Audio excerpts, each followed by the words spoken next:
आज हम एक ऐसे राजनीतिक मुद्दे पर बात करेंगे जो हाल के दिनों में काफी चर्चा में है। सलामी स्लाइसिंग की रणनीति। यह शब्द पहले चीन की सीमा नीति के संदर्भ में ज्यादा सुना जाता था, लेकिन अब भारतीय राजनीति में भी इसका इस्तेमाल हो रहा है। खासतौर से बीजेपी पर आरोप लग रहे हैं कि वो विपक्षी दलों को एक एक करके धीरे धीरे कमजोर कर रही है। पहले शिवसेना, फिर एनसीपी और अब तृणमूल कांग्रेस।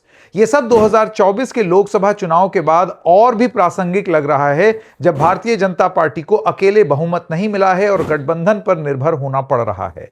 आइए पहले समझते हैं कि सलामी स्लाइसिंग असल में होती क्या है, यह कैसे काम करती है और फिर इसे वर्तमान राजनीतिक घटनाओं से जोड़ते हैं।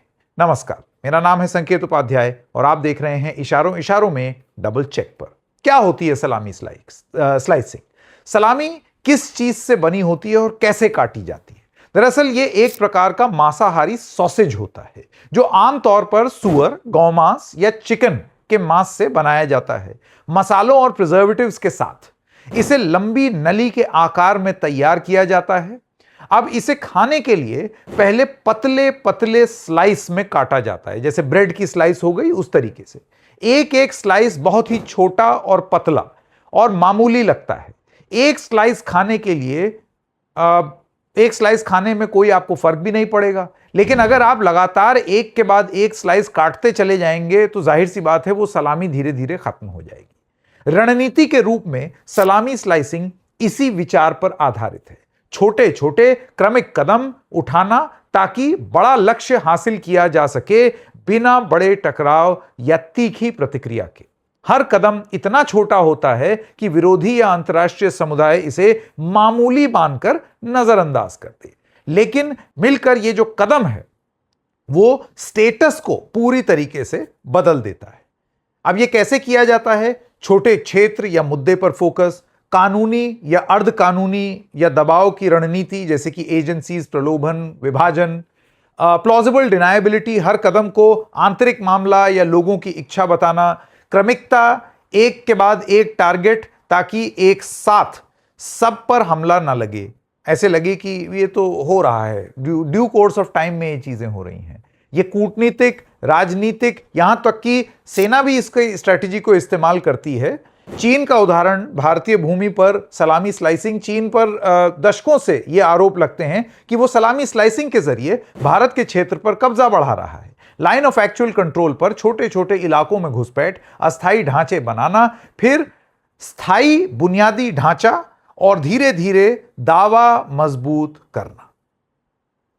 सन 50 और 60 के दशक में अक्साई चिन से लेकर 2020-21 के गलवान और अन्य स्थानों तक हर कदम छोटा रखा जाता है ताकि भारत या विश्व समुदाय बड़ी प्रतिक्रिया ना दे। विशेषज्ञों जैसे कि ब्रह्मा चेलानी और अन्य रक्षा विश्लेषक, उनके अनुसार यह फेट अकम्प्लाई पैदा करने की रणनीति बनाता है, यानी कि एक बार कब्जा हो जाने के बाद वापस लेना मुश्किल। भारत ने 2024 में कूटनीतिक और सैन्य स्तर पर इसे रोकने का दावा किया है, लेकिन रणनीति स्पष्ट थी, छोटे छोटे टुकड़े काटकर बड़ा क्षेत्र हासिल करना। अब भारतीय जनता पार्टी पर भी वही आरोप लग रहा है, विपक्ष की सलामी काटना। ठीक यही रणनीति अब भारतीय जनता पार्टी पर आरोप लग रहा है, आरोपित की जा रही है, लेकिन भूमि के बजाय विपक्षी दलों और संसदीय संख्याओं पर। एक एक क्षेत्रीय पार्टी को निशाना बनाकर छोटे छोटे कदमों में विभाजन, बगावत, एजेंसी कार्रवाई, प्रलोभन से विपक्ष को कमजोर करना ताकि लोकसभा में बहुमत और स्थिरता बढ़े। ये 2024 लोकसभा चुनाव के बाद और स्पष्ट दिख रहा है। उस चुनाव में भारतीय जनता पार्टी को 240 सीटें मिली थी, 2019 से बहुत कम, जबकि 272 का बहुमत चाहिए था। एनडीए को कुल 293 सीट्स मिली, लेकिन गठबंधन सहयोगी जैसे कि टीडीपी और जेडीयू पर निर्भरता बढ़ गई। महत्वपूर्ण बिल पास करना, संवैधानिक संशोधन जैसे कि डिलिमिटेशन बिल या स्थिर सरकार चलाना चुनौतीपूर्ण हो गया था। ऐसे में विपक्ष को और कमजोर करके एल्बो रूम और कुशन रूम हासिल करना यह एक राजनीतिक कदम माना जा रहा है। बहुत सारे वरिष्ठ पत्रकार और विपक्षी नेताओं का यह कहना है कि यही सलामी स्लाइसिंग है। एक के बाद एक पार्टी को तोड़ना, पहले शिवसेना 2022 में, यह पहला बड़ा स्लाइस था। 2022 में आपको याद होगा महाराष्ट्र में शिवसेना का ऐतिहासिक विभाजन हुआ था, एकनाथ शिंदे के नेतृत्व में बगावत हुआ, बहुमत विधायकों का भाजपा में विलय हुआ। विलय इन द सेंस वो गुट बना करके एनडीए का हिस्सा बन गए और शिंदे गुट का नया शिवसेना बनकर महायुति सरकार में शामिल होना हुआ। उद्धव ठाकरे विपक्ष चले गए। मीडिया रिपोर्ट जैसे कि times of India, the Hindu, the wire, इनमें आरोप लगे कि भारतीय जनता पार्टी ने केंद्रीय एजेंसी, प्रलोभन और संगठनात्मक यानी कि ऑर्गेनाइजेशनल स्तर पर काम किया। बाद में शिंदे गुट के साथ गठबंधन मजबूत हुआ। यह पहला स्लाइस था, एक मजबूत क्षेत्रीय दल को तोड़कर सत्ता हासिल करना और विपक्ष को कमजोर करना। फिर महाराष्ट्र 2023 एनसीपी, दूसरा स्लाइस। ठीक एक साल बाद जुलाई 2023 में राष्ट्रवादी कांग्रेस पार्टी का विभाजन हुआ। अजीत पवार गुट ने बगावत की, शरद पवार गुट से अलग होकर महायुति सरकार में शामिल हो गए। विपक्षी नेता, खास तौर से शरद पवार और सुप्रिया सूले ने आरोप लगाया कि केंद्रीय एजेंसियां जैसे कि ईडी, सीबीआई और सत्ता के प्रलोभन का इस्तेमाल किया गया है। ये महाराष्ट्र में विपक्ष यानी कि महाराष्ट्र विकास अघाड़ी को और कमजोर करने वाला कदम था। और अब टीएमसी 2026, तीसरा और ताजा स्लाइस। सबसे ताजा और बड़ा मामला तृणमूल कांग्रेस का है। अप्रैल मई 2026 में पश्चिम बंगाल विधानसभा चुनाव में भारतीय जनता पार्टी ने ऐतिहासिक जीत दर्ज की। करीब 207-208 सीटें लेकर के आए, जबकि टीएमसी 80 पर सिमट गई। पिछले चुनाव में 215 थी टीएमसी। वोट शेयर में भी भाजपा आगे रही। चुनाव के तुरंत बाद लेकिन टीएमसी में एक भारी बगावत शुरू हो गई। करीब 64 एमएलए विधायक बागी हो गए। स्पीकर ने ऋतव्रत बनर्जी को विपक्ष का नेता की मान्यता दे दी। टीएमसी के 28 में से 20 लोकसभा सांसद भी अब अलग समूह बना करके एनडीए का समर्थन देने की इच्छा जता रहे हैं। स्पीकर को पत्र भी लिखा है। कुछ राज्यसभा सांसद भी इस्तीफा दे रहे हैं। बागियों ने भारतीय जनता पार्टी नेताओं से मुलाकात की है। सबसे महत्वपूर्ण बयान इस पर आया है सुप्रिया सूले का। अब तुझे चोट खाई हुई है 2023 की। उन्होंने क्या बयान दिया, ये टाइम्स ऑफ इंडिया की रिपोर्ट में उनका कोट है, जिसमें वो कहती हैं, and I quote, BJP is using agencies like CBI and ED to target opposition parties. It split the NCP and Shiv Sena in Maharashtra and now is using similar tactics against the TMC. Rahul Gandhi has been warning about the ploy of finishing the opposition, and that exactly is happening in reality. If such a trend continues, the democracy of the country will be in danger. Unquote.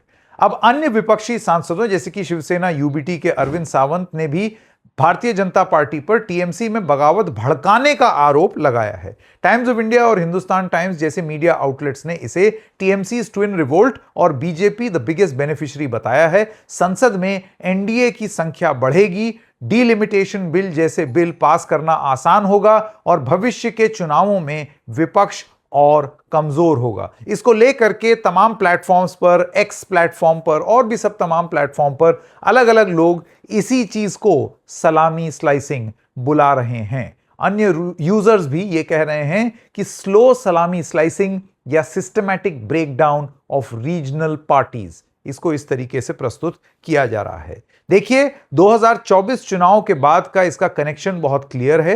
Elbow room और स्थिरता की जरूरत है। 2024 में 400 पार का नारा अधूरा रह गया। बीजेपी 240 सीटों पर रुक गई। गठबंधन सहयोगियों की मर्जी पर निर्भर होती हुई दिखी। कई महत्वपूर्ण बिल अटके या समझौते से पास हुए। डीलिमिटेशन यानी कि सीटों का पुनर्निर्धारण जैसे मुद्दे पर दक्षिण वर्सेस उत्तर की राजनीति बहुत ज्यादा गर्मा गई। विपक्ष एकजुट हुआ, बिल पास नहीं हुआ। ऐसे में टीएमसी जैसे बड़े विपक्षी दल का कमजोर होना भाजपा के लिए कुशन बन गया है। इसके अलावा डीएमके से बात चल रही है तो 22 और 20 मिला लीजिए, सीधा सीधा 42 एमपीज का सपोर्ट। लोकसभा में 2/3 या मजबूत बहुमत की स्थिति आसान हो रही है बीजेपी के लिए। बिल पास करने में राहत मिलेगी और भविष्य में क्षेत्रीय दलों को और कमजोर करके सीटें बढ़ाने का रास्ता भी खुलेगा। ये ठीक सलामी स्लाइसिंग जैसा ही है, एक एक दल तोड़कर कुल विपक्षी ताकत को कम करना बिना सीधे टकराव के।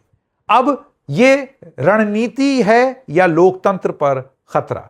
विपक्षी नेता इसे विपक्ष खत्म करने की साजिश और लोकतंत्र के लिए खतरा बता रहे हैं। भारतीय जनता पार्टी की ओर से आधिकारिक तौर पर ऐसा कोई बयान नहीं आया है, लेकिन राजनीतिक विश्लेषक मानते हैं कि यह सत्ता की स्वाभाविक रणनीति है। जैसे चीन सीमा पर करता है, वैसे ही राजनीतिक क्षेत्र पर कब्जा बढ़ाया जा रहा है। सवाल यह है कि क्या यह सिर्फ सत्ता की लड़ाई है या इससे लोकतांत्रिक विपक्ष को स्पेस मिलना कम हो रहा है और स्पेस उनकी और ज्यादा सिकुड़ रही है। 2024 के बाद भारतीय जनता पार्टी को स्थिरता और एल्बो रूम की जरूरत थी। टीएमसी का यह घटनाक्रम उसे यह मुहैया करा रहा है, लेकिन इतिहास गवाह है कि जब जब विपक्ष कमजोर होता है तो जवाबदेही भी कमजोर होती है। इशारों इशारों में बस इतना ही। फिर मिलेंगे किसी और मुद्दे के साथ। तब तक के लिए नमस्कार।